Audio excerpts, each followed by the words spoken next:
8:11 en el territorio continental ecuatoriano, buscando la verdad y abogando por la unidad nacional en pro de la paz y la seguridad en el Ecuador.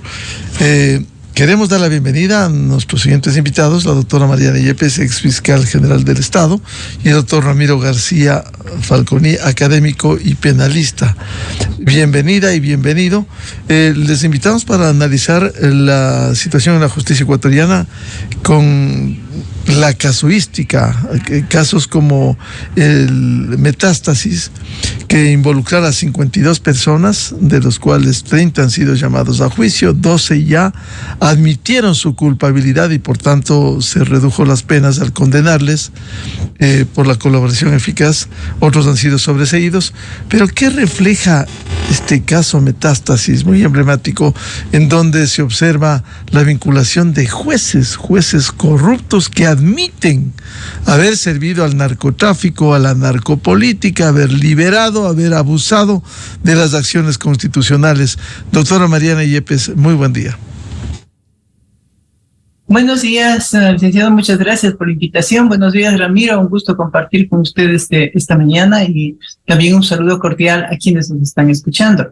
Bueno, la sentencia la resolución dictada en el caso Metástasis creo que es un triunfo para la justicia, un triunfo para la fiscalía, porque ya antes habían ciertas personas que se habían declarado culpables y que por eso merecieron la aplicación del procedimiento abreviado.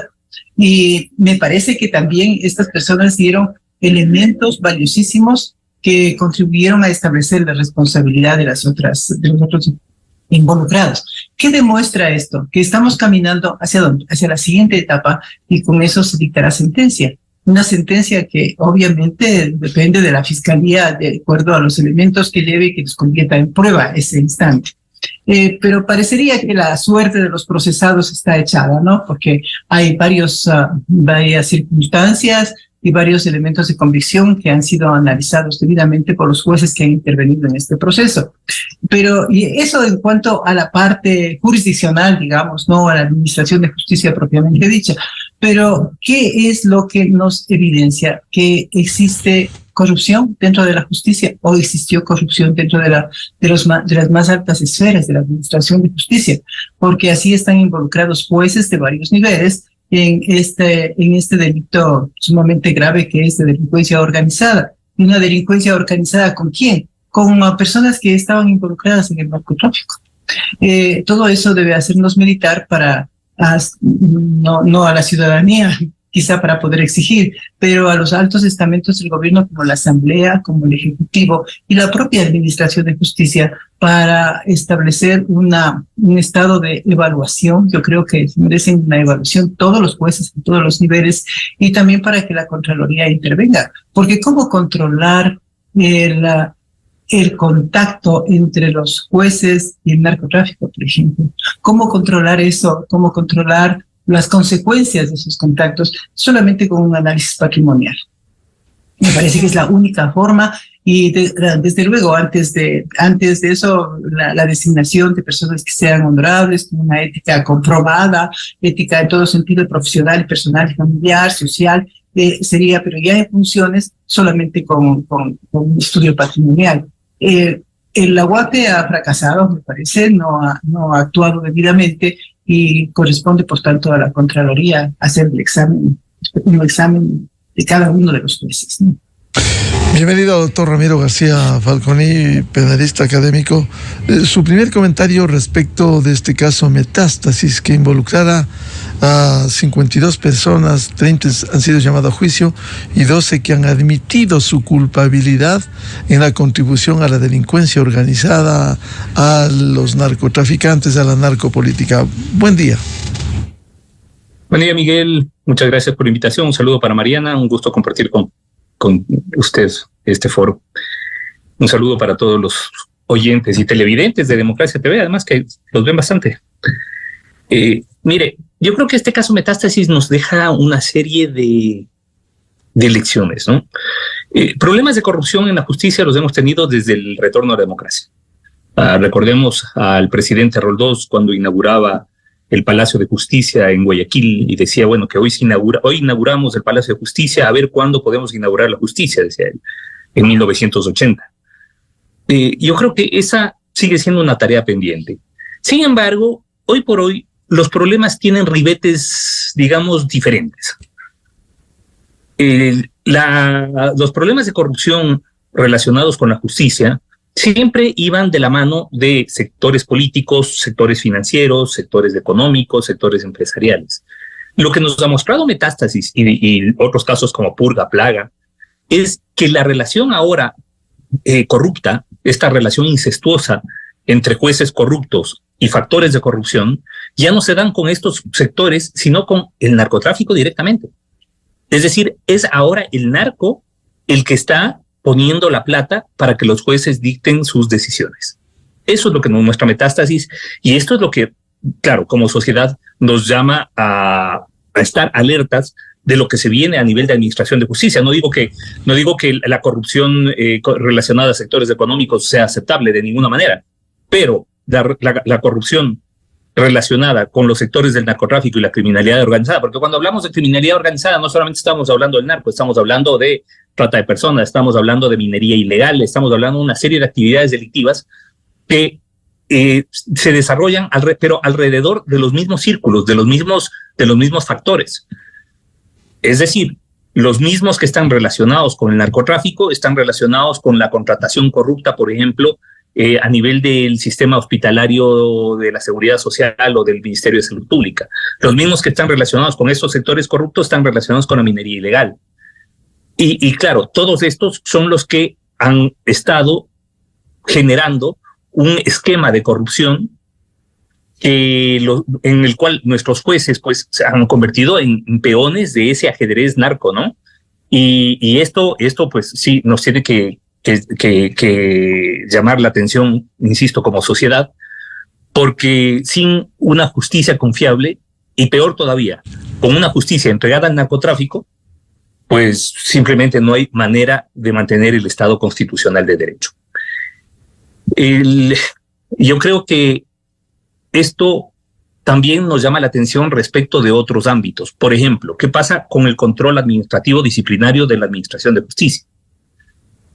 ¿Cómo es posible que tenga que ser la Fiscalía la que haga la depuración judicial y que luego de que los jueces sean procesados, recién entonces el ente administrativo disciplinario, el Consejo de la Judicatura, actúe respecto de estos jueces? Lo lógico es que sea al revés, que primero se active los mecanismos de control administrativo y disciplinario y que luego vaya lo penal, que siempre lo penal será residual, que será fragmentario, que será de última ratio, ¿no? Entonces, yo creo que eso también nos tiene que llamar poderosamente la atención de qué está fallando estructuralmente a nivel del control administrativo disciplinario de la Administración de Justicia. El Consejo de la Judicatura tiene problemas estructurales que van mucho más allá de quienes se encuentren coyunturalmente ahora o luego o después de 3 meses, porque ya en 3 meses se viene una renovación del Consejo de la Judicatura. Pero independientemente de quién venga, hay problemas sistémicos, hay problemas estructurales que tienen que ser atendidos. De manera que sea el Consejo de la Judicatura el que pueda activarse antes que la Fiscalía y sin tener que esperar que la Fiscalía les meta presos a los jueces para recién entonces iniciarles sumarios administrativos. Yo creo que el caso Metástasis nos deja una serie de lecciones que no podemos echar a saco roto. Este ha sido, concuerdo plenamente con Mariana, ha sido un triunfo de Fiscalía y en general del país, porque creo que es un baño de verdad doloroso, pero que nos lo merecíamos. Pero claro, es una decisión intermedia. Vamos recién a la etapa de juicio, en donde se decidirá quiénes reciben sentencia condenatoria y quiénes no. Pero, insisto, todo esto nos deja una alerta, nos prende un foquito rojo muy fuerte en cuanto a la impregnación del narcotráfico, no de otros, ya no de factores de corrupción económicos o financieros, no, del narcotráfico en la Administración de Justicia.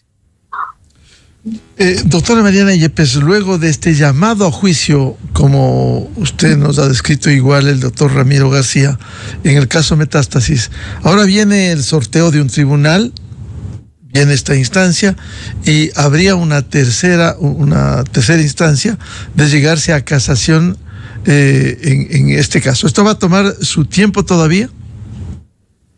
Bueno, los tiempos que señala la ley, pero a veces no se cumplen por el calendario, el trabajo que tienen los jueces, ¿no? Por esas razones, pero desde luego, como usted lo anota, primeramente vendrá una audiencia en el tribunal que constituya la propia corte y luego pues, piden los recursos. No olvidemos que existe el recurso de apelación como primer recurso frente a una decisión de primera instancia. Luego tenemos un recurso nuevo, que es el recurso del doble conforme, para quienes han obtenido una sentencia de primera instancia que sea confirmatoria de su inocencia. Por fin viene el recurso de casación y desde luego al final está el recurso de revisión. O sea, hay muchos pasos procesales que podrían estar utilizando quienes han recibido una sentencia condenatoria. O también puede ser que la Fiscalía interponga los recursos cuando considera que no es apropiada una sentencia que sea favorable a quienes han sido condenados. O puede ser que no se dicte una sentencia condenatoria en contra de alguno de los procesados, ¿no? Entonces ahí podría interponer recurso la Fiscalía. Yo quisiera anotar en este tema gravísimo que nos recuerda Ramiro, que es el tema del narcotráfico ligado a la administración de justicia, lo cual es gravísimo en realidad. Esto es lo que debilita completamente el sistema judicial y desde luego la estructura misma del Estado. No se hubiera podido conocer este caso, toda esa magnitud, toda esa metástasis, como bien ha calificado la Fiscalía, no se pudo haber conocido si no había un crimen tremendo en uno de los centros de privación de libertad en el que falleció Norero. Si no le encontraba los teléfonos que él había tenido en el momento que se hizo el levantamiento de todas las evidencias en la celda de él, porque además me parece que hubo unos incendios, no hubo una masacre. Si no se encontraba eso, no se sabía absolutamente nada. Ventajosamente se encuentra y la Fiscalía actúa, yo creo que con bastante responsabilidad, en un tema tan amplio como este, y por eso se le denomina, le acoge todo en delincuencia organizada, ¿no? Porque este es un delito que cubre como un paraguas una serie de otros ilícitos. Entonces, ahí encontramos que no solamente son los narcotraficantes, que son los jueces y que son los abogados. Entonces, si los abogados no ejercen debidamente su profesión, los abogados, en lugar de buscar la justicia, lo que hacen es corromper a los jueces. O sea, se dedican exclusivamente a estudios jurídicos para corromper a los jueces. ¿Qué estamos haciendo? Estamos creando tal vez un futuro de profesionales que van a dedicarse a la administración de justicia ya sin principios, ¿no? Yo tengo un problema porque va a cortarse la luz este instante. Bien, podemos hacer el traspaso mientras usted se reconecta. Va a pasarse de la planta de energía. Ya, con todo gusto. Doctor Ramiro García Falconi, el hecho de que hayan sido llamados a juicio, hay serios indicios de responsabilidad de estas 30 personas, más aún cuando se juzga caso por caso, hay la admisión de jueces que dicen que sí, que, por ejemplo el caso de Vilma Terán estaba conectado con todo esto y que ellos recibieron dinero para liberar bienes, para dar acciones constitucionales, para liberar a Jorge Glass. Es decir, aquí hay el llamar a la siguiente fase, luego de pasar la apelación, hay serios indicios de responsabilidades de los que pasan ya al juzgamiento en un tribunal. Por supuesto, el llamamiento a juicio conlleva una decisión judicial en la que el juez de garantías, el juez que ha conocido la instrucción fiscal, toma una decisión valorando las evidencias que se han presentado y en base de eso pues decide si llama a juicio, a quienes llama a juicio y a quienes no. Entonces, en este caso, pues evidentemente hay una valoración jurídica de fondo de la causa y en base de esa valoración jurídica se llama a juicio a varios de los procesados en este caso. Esto obviamente no puede vulnerar la presunción de inocencia, que es uno de los pilares fundamentales del sistema constitucional, pero evidentemente pues implica ya una decisión judicial en contra de todos los llamados a juicio, que tendrán ahora desde cero que enfrentar una nueva etapa en la que se presenten las pruebas, en la que se pueda controvertir esas pruebas y en la que se llegue a decisiones finales, a sentencias que pueden ser de condena o de inocencia. Esos son los escenarios jurídicos posibles.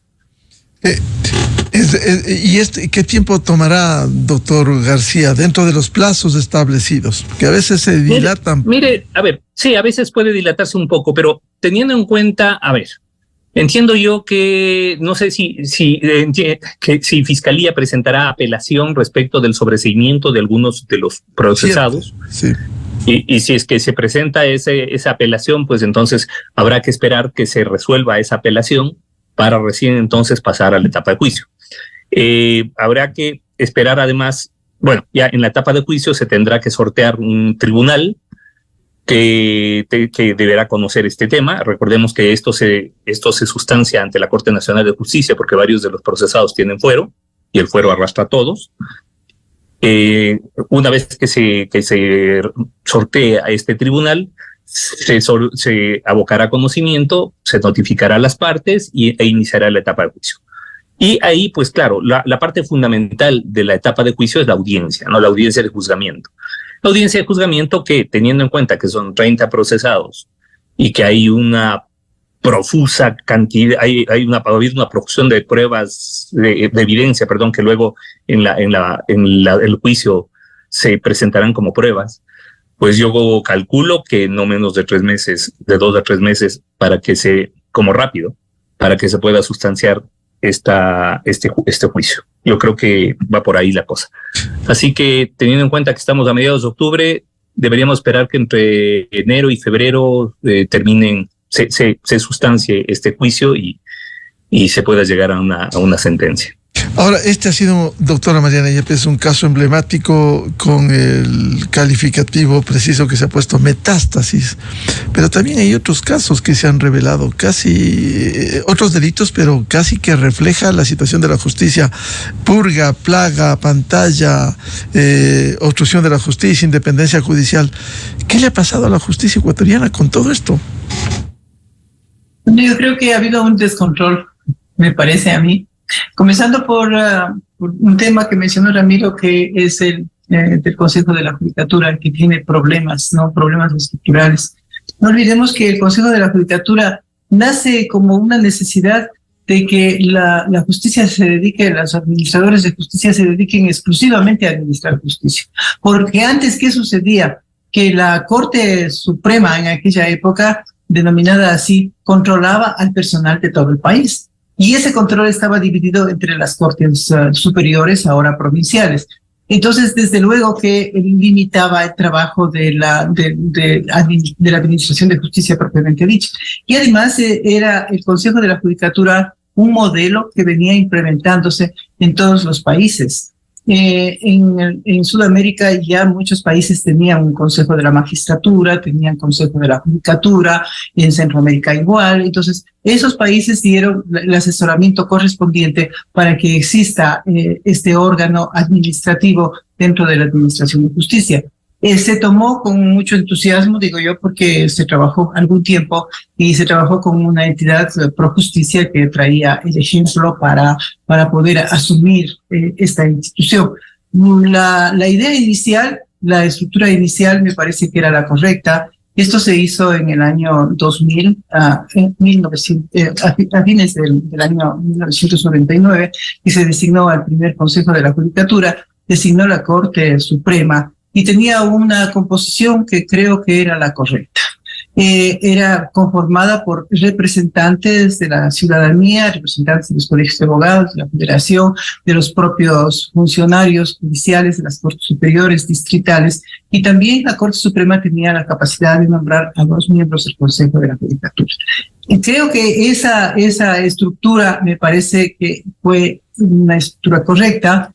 Y después, cuando vino el gobierno que modificó la Constitución, estableció la Constitución de Montecristi, el modelo se se hizo hiperpresidencialista, o sea, se unificó, se cambió totalmente, inclusive en esa época la Fiscalía pasó a ser parte de la Administración de Justicia cuando constitucionalmente en el año 1998 había sido un órgano totalmente independiente. Entonces la estructura cambió. Y después la creación del Consejo de Participación Ciudadana para que sea el órgano que designe a los miembros del Consejo de la Judicatura, también me parece que no es lo adecuado.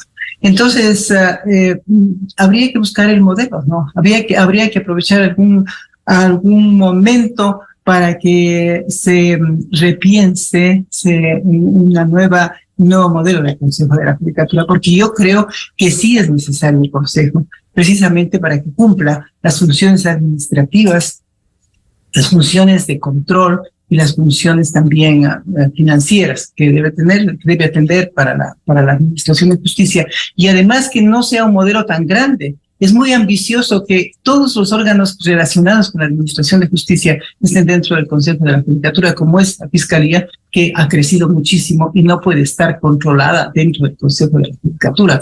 Y también la Defensoría, ¿no? La Defensoría del Pueblo, que está dentro del Consejo de la Judicatura. Todo eso me parece que ha contribuido para que no exista un control adecuado. Las normas también pueden cambiarse, obviamente, para que darle mayor agilidad al Consejo.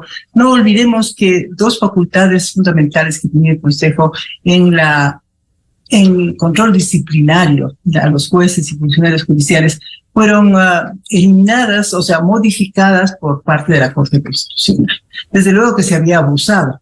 En la época del doctor Gustavo Yal se abusó muchísimo de esto, porque no solamente que controlaba la parte disciplinaria, digamos, el comportamiento de los jueces en el ámbito disciplinario, sino que revisaba el fondo de las sentencias. Entonces hubo una cantidad de gente destituida porque no obedecía las consignas del gobierno, por ejemplo, ¿no? No olvidemos que inclusive en la Corte Nacional actual existen 2 jueces de la Corte que fueron destituidos porque no aceptaron una decisión del presidente de la República de dictar una sentencia a favor del Estado, sino que más bien dictaron en contra. Decía que había una decisión que se comunicaba a todos los jueces para que no pueda perder el Estado. Entonces hubo una cantidad de jueces destituidos porque se revisaba el fondo del asunto bajo la denominación y el pretexto de la falta de error inexcusable, ¿no? Entonces, este error inexcusable tiene que ser calificado ahora por quién, de acuerdo con la Corte Constitucional, calificado por el órgano superior. No olvidemos que siempre existe una falla también en eso, porque podría haber un acercamiento a los jueces y una solidaridad judicial, digamos, y que no se podría llegar al final para calificar, para destituir al juez que ha incurrido en error inexcusable. Hay muchos jueces que tienen error inexcusable calificado por la Corte Constitucional y que todavía no han sido sancionados con la separación del cargo. Eso es un asunto que merece especial atención, ¿no? Claro, y el Código Orgánico de la Función Judicial, recuerdo, 109, es una falta gravísima y lastimosamente eso demora. Doctor Ramiro García, precisamente a propósito de tantos casos, purga, plaga, pantalla, independencia judicial, obstrucción de la justicia, ¿qué le ha pasado a la justicia ecuatoriana y qué le ha pasado al órgano administrativo y disciplinario? Como bien señala la doctora Mariana Yepes, que debieron haber actuado oportunamente. Mire que vamos de tumbo en tumbo, ¿no? Que lastimosamente no hay un pacto mínimo entre nuestra clase política para sacar las manos de la administración de justicia. Hoy por hoy lo que ha habido es un cambio de polaridad política, pero no una independencia real. Hemos pasado, como decía Mariana, de un sistema de control administrativo disciplinario en donde se llegó a controlar el fondo y contenido de las sentencias y se llegó a imponer sanciones disciplinarias a quienes no se avenían a los dictados del gobierno a través del Consejo de la Judicatura.